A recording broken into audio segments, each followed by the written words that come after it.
What's good, everyone? Thank you for stopping by to visit the channel for this upcoming game preview. If you want to stay updated in the world of college football, make sure you click that subscribe button, click that notification bell, and select all so you won't miss another video. Now, we're cooking with some hot grease this week. We're heading to Athens, Georgia for a top 10 primetime matchup between Notre Dame and Georgia. The last time these two faced off was in South Bend in 2017, where the Bulldogs squeaked by with a 20-19 win. This game will be broadcasted on CBS, and without further ado, let's take a look at these two teams. The Bulldogs are in the top 10 in all 5 metrics and in the top 3 in F+, FEI, and SP+. SP Plus gives the Bulldogs a 79% win probability since they're playing at home, and it gives the Bulldogs a 2-touchdown edge over the Irish, while the guys in Vegas got the Bulldogs as a 10.5-point favorite. The Bulldogs are who they are on offense, physical with the ground game, and they will take the easy shot on the outside when you decide to creep up in the box. The Bulldogs are averaging close to 300 yards a game on the ground against FBS competition, but the offense starts with quarterback Jake Fromm. The junior quarterback can sometimes be underappreciated by the college football world, but in his 2 years as a starter, he anchored an offense that finished 8th in passing offense SP Plus as a freshman, and last year they finished 4th in that same metric. Now, we all know about their running back DeAndre Swift, who was a part of a 1-2 punch last year, but without the offensive line paving the way, Swift and new running back Zamir White won't be able to run wild. Andrew Thomas is the anchor on that massive offensive line. Now, defensively, the Bulldogs lost a lot of senior leadership, along with their defensive coordinator in Mel Tucker, but in return, they bring back a lot of promising young talent. If there was one negative about the Bulldogs last year, it was their lack of ability to get to the quarterback and force negative plays in the backfield. It's early in the year, but the Bulldogs are 9th in the country in defensive adjusted sack rate, and last year they finished 76th in that metric. Safety J.R. Reed is the leader of the defense as he anchors a back 7 with Richard LeCount and linebacker Monty Rice, who finished 1st and 3rd in tackles respectively last year. Just like Georgia, the Notre Dame offense starts with Ian Book, who took over the job from Brandon Wimbush. The offense wasn't explosive by any means, but they were efficient and they didn't beat themselves. They lose their lead back in Dexter Williams, but Tony Jones Jr. is as a leading rusher, and he's averaging 6 yards per carry.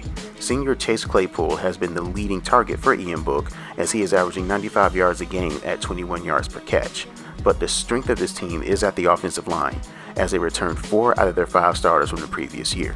Now, people forget, the Irish were holding their own against Clemson in the playoff semifinal, but with one injury in the secondary, the dam seemed to break and the game got away from them. They have some holes to fill, as they are returning 55% of their production on defense. The losses of Jerry Tillery and Julian Love would cause a step back in overall defense, but the passing defense is ranked 12th in the country so far, as they are allowing 78% of their opponent's passing average.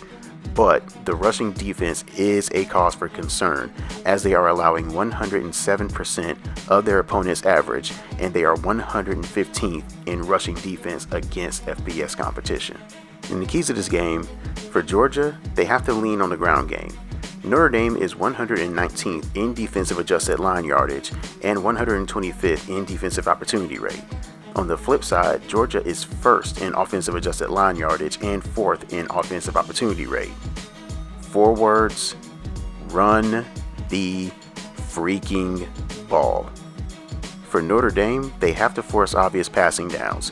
The Irish is ranked 17th in defensive adjusted sack rate, and if they can get after Jake Fromm and force him to hold the ball a second longer, their secondary can create cover sacks. Also, they have to be aware of the draw game in those obvious passing downs, because Georgia is extremely sneaky in that aspect. So this will be the best passing offense Georgia will face this season so far. Notre Dame is averaging 12.5 yards per attempt, which is double the amount of their previous opponent of Arkansas State, who is averaging 6.2 yards per attempt. Notre Dame is going to be tested by Georgia's balance in this game, as they can hit you through the air and on the ground. My ultimate concern is Notre Dame's ability to stop the running game, and Georgia's rushing attack is one of the best in the business.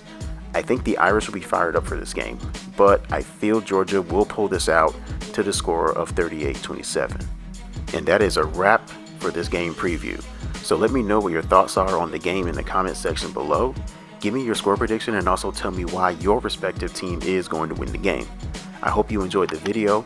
All I ask is that you give the video a like, also share the video, and if you love college football as much as I do, hit that subscribe button if you want to stay updated with the latest previews and the occasional highlights. Thank you all for visiting the channel, and thank you for watching.